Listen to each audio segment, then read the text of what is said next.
Olá, aluno! Bem-vindo ao curso DNA Direito. Nós estamos na aula de Direito Administrativo e hoje vamos estudar os princípios constitucionais da administração pública.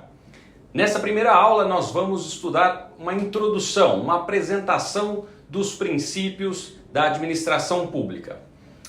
Vocês devem saber, porque isso é até de outras disciplinas, que os princípios têm um papel de destaque dentro do estudo de qualquer ramo do direito.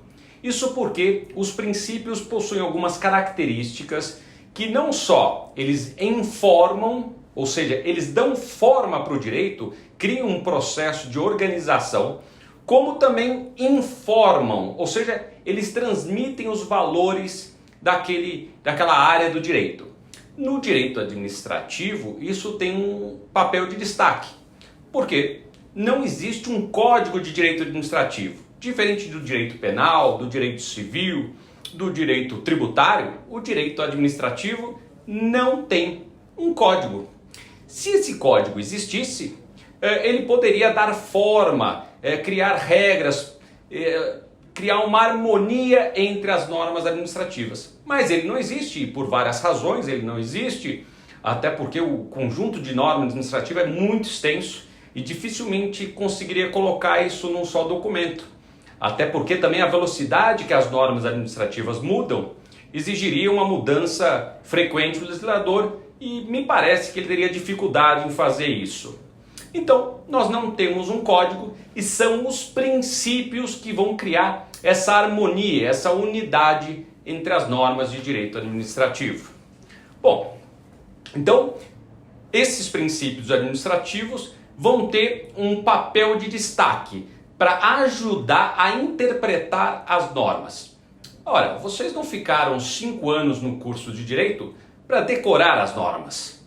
O principal objetivo de um curso de Direito, e é o que vocês vão ter após o exame da ordem e obtenção da carteira de advogado, é aprender e aplicar agora a interpretar as normas.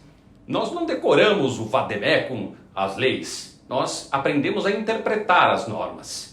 E são esses princípios que vão nos auxiliar nesse processo de interpretação.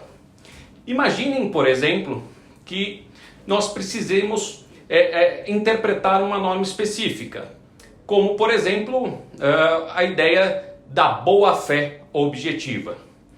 Vou trazer um exemplo do Código de Defesa do Consumidor, que apesar de não ser da nossa disciplina específica, ela também tem uma parte de sanções administrativas, então está relacionado.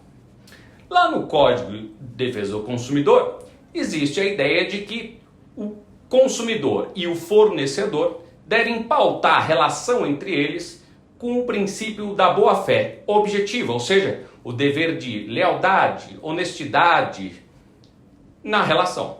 Ora, na década de 90, por exemplo, tivemos alguns casos interessantes para tentar pegar essa ideia do princípio da boa-fé. Certa empresa de varejo colocou um anúncio de uma televisão que custaria à época 20 mil reais. Eram as primeiras televisões de LED no Brasil, eram muito caras. E ela colocou o anúncio lá, só que ao invés de colocar 20 mil reais, eles digitaram errado e saiu 2 mil reais lá na lâmina promocional. Muitos consumidores foram comprar. Olha, por 2 mil reais eu compro. Só que o preço estava errado. E a empresa de varejo se negou a vender. Falou, não, olha, foi um erro, nós cometemos um erro. Vários consumidores entraram com ações contra essa empresa de varejo que falaram, não, eu quero a televisão.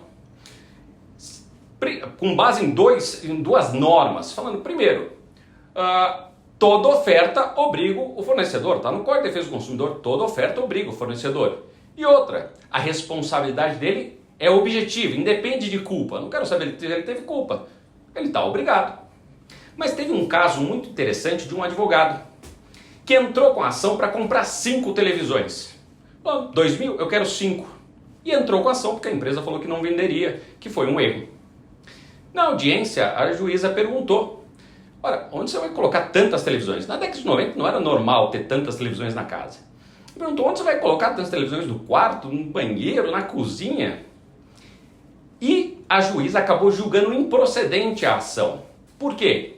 ela entendeu que havia a violação de um princípio da boa-fé, de honestidade. Ora, era um advogado, sabia da norma e quis se aproveitar desse erro deles, usando a norma que obrigava eles a cumprir a oferta e que a responsabilidade era objetiva, e se aproveitar disso enriquecendo, pegando as 5 televisões lá por R$2.000 cada.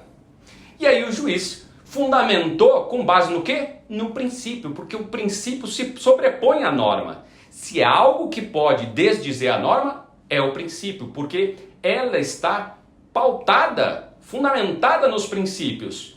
Então, o juiz julgou improcedente a ação porque havia a má fé do advogado querendo se aproveitar.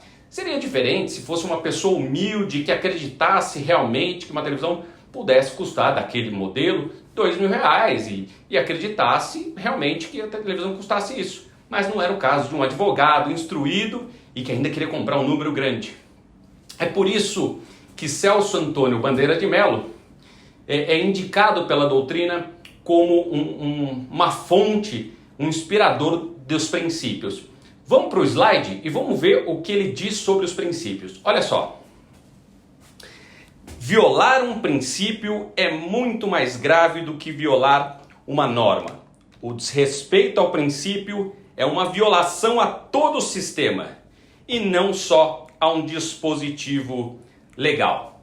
Percebam então que Celso Antônio Bandeira de Mello fala que se você violar um princípio, você não está violando simplesmente uma norma, um dispositivo legal, um artigo, mas sim todo o sistema, todo o código, todo o ordenamento jurídico em que ele foi criado. Porque a norma é criada com base nesses princípios. Então, desta forma, vejam que como é importante a compreensão dos princípios na interpretação das normas. Muito bem, mas os princípios dentro do direito administrativo, eles têm uma dupla função. Primeiro, ele precisa harmonizar, ajudando a interpretar as normas, e segundo, a preencher vazios normativos. Então, ao mesmo tempo que ela dá o norte, indica os valores a serem seguidos, ela também preenche vazios normativos. Vou dar um exemplo para vocês que está na Constituição Federal, no artigo 5º, que todos conhecem, no caput do artigo 5º. Vou ajudá-los com esse artigo. Vamos lá para o slide. Todos são iguais perante a lei, sem distinção de qualquer natureza, garantindo-se aos brasileiros e estrangeiros residentes no país a inviolabilidade da vida, liberdade, igualdade. Olha, percebam aqui, vamos lá. Quando o legislador fala garantindo-se aos brasileiros e estrangeiros residentes no país, o direito à vida, liberdade, propriedade, significa então que se for um estrangeiro que não esteja residente no país, ele não tem esses direitos? Será que é isso que o artigo 5º está dizendo? Porque se você fizer uma interpretação literal, é isso. Ele só garante esses direitos aos brasileiros e aos estrangeiros residentes. Então, se for um turista que não é residente, é estrangeiro e não é residente, ele não tem esses direitos da vida, da liberdade? Ora, a melhor interpretação aqui do princípio da igualdade é que todos são iguais perante a lei. Não haveria uma justa razão para tratar um estrangeiro diferente, ainda que turista. Claro, se ele estiver aqui passeando pelo Rio de Janeiro, pela Bahia, por Pernambuco, ele tem o direito à vida, à liberdade e propriedade. Percebam o que vai ajudar a interpretar isso? Os princípios. São os princípios que vão interpretar essa norma e falar, não, todos são iguais. Isso se aplica a todo mundo e não só aos brasileiros e estrangeiros residentes no país. Tá bom? Muito bem. Outro ponto importante sobre os princípios administrativos é que nós partimos de 2 supraprincípios. Existem 2 supraprincípios que vão dar fundamento para outros princípios do direito administrativo. Então eles estariam superior aos demais. Eles estão em grau de importância maior e também orientam os demais. O primeiro princípio é a supremacia do interesse público sobre o particular. Isso é fundamental dentro da administração pública. Você só vai conseguir interpretar uma norma, aplicar uma norma e entender que ela é justa se você entender essa ideia. O que a administração pública faz e deve fazer em respeito à lei é colocar em supremacia o interesse público, ou seja, a coletividade, em detrimento do particular. É por isso que você pega, por exemplo, institutos como a desapropriação. Quando o Estado fala, vou desapropriar sua casa, ele não pergunta, posso desapropriar sua casa? Ele fala, está aqui o decreto expropriatório, sua casa foi expropriada. Desapropriada, você tem que sair. Se você resistir, o Estado entra com a ação de desapropriação, mas ele só vai discutir o valor dessa desapropriação. Mas a decisão já está tomada, o decreto já foi feito. Ora, mas professor, e meus direitos de propriedade? E eu moro lá há 30 anos, nasci lá com meu pai, com a minha mãe. Eu sei que você tem direitos, mas a coletividade vai se beneficiar muito mais que você com isso.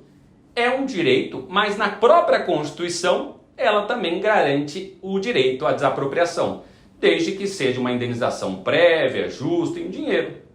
O Estado vai poder fazer. O seu direito não se compara com o da coletividade. Imagina que o município, o Estado, vai criar uma escola ali naquele bairro e não tem escola. Ora, o que é mais importante? A criação de uma escola naquele bairro para atender toda a coletividade ou garantir a sua moradia, que se você receber uma indenização pode comprar em outro lugar? Viu? Supremacia do interesse público sobre o particular. Da mesma forma, vários outros institutos de direito administrativo, como por exemplo a impenhorabilidade dos bens públicos. Você não pode penhorar os bens públicos, ainda que o Estado, o município, a União te deva alguma coisa. Você entra com uma ação contra um ente federativo, ganha essa ação. E aí? Se o Estado não te paga, você vai penhorar os bens do Estado? Imagina, vai penhorar uma viatura da polícia? Não, chega lá no batalhão da polícia, estou penhorando essa viatura, essas 3 viaturas aqui, porque o Estado está me devendo dinheiro, então vocês não vão fazer o policiamento hoje. Vou penhorar o prédio da escola, os alunos não vão ter mais aula porque tem uma dívida e eu vou usar o prédio para pagar a minha dívida. Não faz sentido. É por isso que existe o Instituto dos Precatórios, que é como o Estado eventualmente vai pagar, mas não vai ser pela penhora dos bens públicos. Também a questão de prazos processuais da fazenda pública, tem prazos processuais diferenciados, tem mais prazo que o particular. Por quê? Por conta da estrutura do Estado. Se o município, se o Estado ou se a União perderem um prazo, quem vai pagar isso? Toda a coletividade. Então ela tem prazos processuais diferenciados. E assim vai, requisição administrativa, servidão administrativa, limitações administrativas. Supremacia do interesse público sobre o particular. O limite dessa supremacia do interesse público sobre o particular é os direitos fundamentais e a própria lei. Desde que não haja ofensa dos direitos fundamentais e desde que haja previsão constitucional e legal para o Instituto, muito bem, é aplicado. O segundo supra-princípio é a indisponibilidade do interesse público. Como regra, o agente público não pode dispor da coisa pública. Por quê? Porque não é dele. Ele não pode renunciar a valores, não pode, como regra, transacionar valores. Por quê? Porque não é dele. Olha só, imagine que o prefeito do município X decida dar uma anistia do IPTU. Olha, quem tiver devendo IPTU, a partir deste ano vou dar desconto de 50%. Ele pode fazer isso? Não. Professor, mas eu já vi anistia de município fazendo IPTU. Não, não é o prefeito que faz isso. Se isso ocorre, é por força de lei. O município aprova uma lei dando essa anistia. Mas não é o prefeito, não é o agente público, não é a vontade dele. Quem vai autorizar isso é o povo. Por meio de quem? Seus representantes, que são os vereadores. E por meio do quê? Por meio de lei. O chefe do executivo ali, o município, ele só vai executar a coisa. Quem preencher aqueles requisitos ganha desconto. Mas não é da vontade do agente público. Um prefeito não pode falar, não, para você eu te dou 50% de desconto, para você eu não gosto muito, só dou 10%. Não cabe ao agente público. É por força de lei que ele vai agir. Não é dele a coisa, ele não dispõe da coisa. Tá bom? Muito bem. A administração pública, ela é regida por alguns princípios constitucionais expressos. No artigo 37, caput, existem alguns princípios que são específicos e estão expressos e voltados para a administração pública. Vamos para o slide, vamos ler juntos, olha lá. Artigo 37. A administração pública direta e indireta, ou seja, tanto o município, o Estado, a União e a administração indireta, as autarquias, fundações, de qualquer dos poderes da União, dos Estados, do Distrito Federal, dos municípios, obedecerá aos princípios da legalidade, impessoalidade, moralidade, publicidade e eficiência. E também ao seguinte. Notem que existe aqui, então, alguns princípios que são expressos e para a administração pública e que formam uma sigla, para lembrar lá no exame da ordem, LIMP, legalidade, impessoalidade, moralidade, publicidade e eficiência.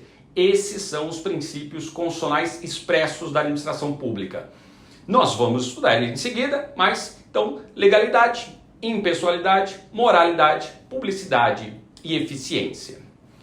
Bom, esses não são os únicos princípios constitucionais que se aplicam à administração.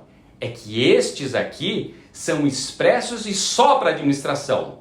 Mas existem outros princípios que também se aplicam à administração pública e se aplicam também a outros ramos do direito.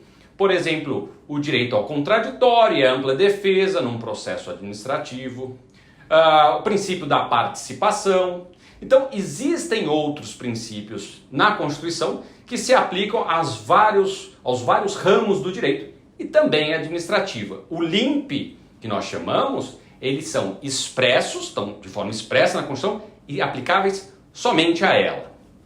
Além disso, existem os princípios administrativos infraconstitucionais, que não estão na Constituição, mas se aplicam a algumas áreas, como, por exemplo, os processos administrativos.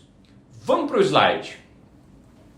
A Lei 9.784, de 99, ela traz os princípios que se aplicam ao processo administrativo, dentre outras normas ao processo administrativo. Mas olha o que diz o artigo 2º. A administração pública obedecerá, dentre outros princípios, legalidade, nós falamos, finalidade, que é muito parecido com a impessoalidade, mas olha aqui a novidade agora, motivação, razoabilidade, proporcionalidade, moralidade, ampla defesa, contraditório, segurança jurídica, interesse público e eficiência. Então aqui ele traz novos princípios, mas são infraconstitucionais. Vocês não vão encontrar na Constituição princípios como razoabilidade e proporcionalidade. Isso é próprio, específico para o processo administrativo e outros pontos do direito administrativo, quando assim a legislação prevê. Tá certo? Muito bem. Agradeço pela participação de vocês. Nos vemos em breve. Até logo.